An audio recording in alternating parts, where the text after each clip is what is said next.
Hey everyone, welcome back to the Clueless Dad. Today we have another product assembly video and we're going to be doing it in time lapse. Today we're doing the Stokke SLEEPI, which is a crib, and they have a couple different versions. We're going to be putting together the crib version, not the infant basket version, and not the extended version for bigger kids. And this is actually, like most of the Stokke stuff, I didn't actually buy it. I got this one from a friend of mine, sort of a hand-me-down. So this one's actually been put together and taken apart already. So I'm not exactly starting from scratch, but I'm going to see how long it takes to do it. Okay, and like always, let's do it in time lapse and see how long it takes. And then we'll talk about the design at the end. Okay, so get ready. 3, 2, 1, go.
Okay, here we are. So we've completed it. It's rolling around. Okay, so here we are. We're done, and it is 28 minutes plus to completion. Not too bad, as you can see. It rolls pretty nicely. The assembly wasn't too bad. I'm not super impressed with the design. I'll go into a little more detail later. But overall, not too bad. So this is the mattress that we got with it from our friend. This is just foam. It's 100% foam, no springs or anything. And there's just some ridges along here. And it has a quilted top. And on the bottom, it has this mesh, I guess, to let it breathe along with the kind of airways here. And on the actual bed, there's a lot of holes here to let it breathe as well, which I guess is good. And then, of course, this zips off if you need to wash it. So, there we go. Not too bad.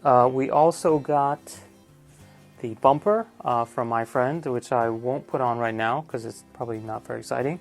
And then we were lucky to get the fitted sheet, and this is kind of the flat pad, I guess, for absorbing pee, and fitted sheet. And on the infant version, they have a canopy, which has this kind of stick, but for some reason we don't have the stick. So I don't know why I have this, but I have it anyway. And here's another flat sheet. I guess this is just a bed sheet. And last but not least, we have this cover. It looks like it's got some kind of lining. I'll open it later, but basically we got all this all free from my friend.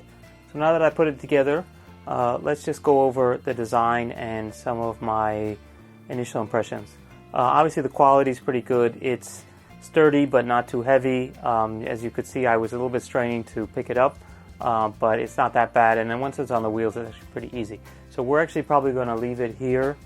So this is actually our spare bedroom, and we're converting it to not only be my YouTube studio, but also be a nursery for the baby.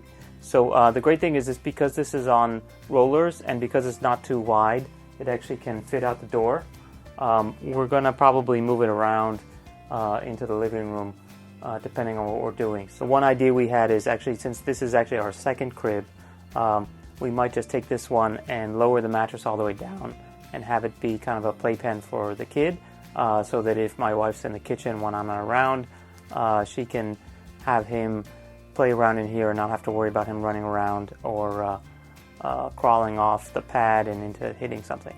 So in addition to just being a good place to put the kid to sleep, also can keep him out of trouble. Assembly-wise, it wasn't too bad. It's a lot of just fastening nuts. If you've done IKEA stuff before, it's basically the same. The only thing with this one is some of the design features I'm not super happy on, and I'll do some close-ups right now so you can see.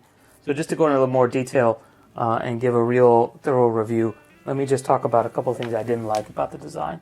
So these planks here, which hold the mattress, actually are held up by a couple of these L brackets, and there's actually 3 on each side. And it's just screwed in by one point with a screw in shear, and that's actually really a no-no in machine design. You're not supposed to ever load a threaded screw in shear because it'll shear off very easily on the threads. On top of that, this center piece actually has these brackets that connect between these 2 screws on the bottom.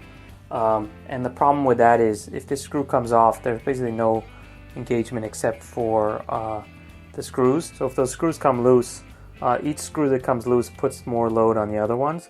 And if someone's just jumping up and down on this center piece, the whole thing could fall through. So a better design would actually be to have some kind of ledge or have the L bracket on both sides, but they don't do that. The reason why I guess they don't, obviously other than cost, is because this piece is supposed to be removable if you get the extension version. So they made this piece as easy to come out as possible, but that's just kind of cheap and unsafe. So potentially if a couple of these screws come loose and there's a heavy kid jumping up and down on this center piece, you could have a problem. I was a little bit forgiving on these design flaws in the case of our IKEA crib because the thing only cost like $80. But the main issue with this Stokke is, guess how much it costs? Yes, that's right, $800. It's $800 just for this, not including the mattress, obviously. And the mattress is like another $200.